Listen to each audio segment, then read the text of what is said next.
the amount of sugar that's added to these products is utterly shocking. And everybody who knows me knows that I'm very much against government regulation, really across the board in anything. So I can't advocate for government regulation. But man, if there's a drug that should be regulated, it's sugar. Yeah, that's 100%.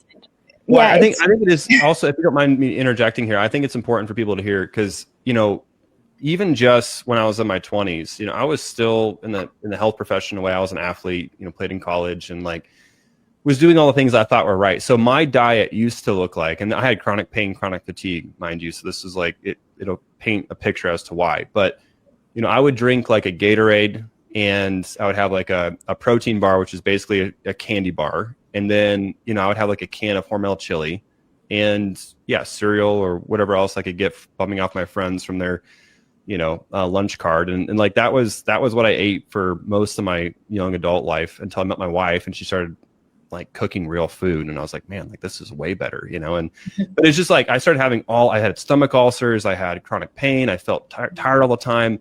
And I was like 22 years old and I couldn't figure it out, and nobody could figure it out for me. And I would go to these different doctors and I get a bunch of ibuprofen prescribed for my pain that I had, which was really referral pain from my stomach ulcer to my back.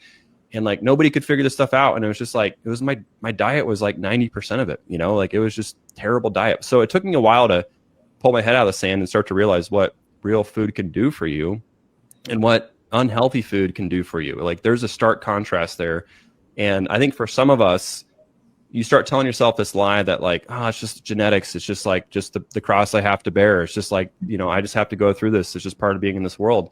And I just would really push back against that. Like I spent a long time feeling terrible, and it took a while for me to start getting out of that state. But once I kind of committed myself to, I'm not going to give up on the food stuff. I'm going to commit to eating good food and supplement my deficiencies and start to figure out some other things that are going on.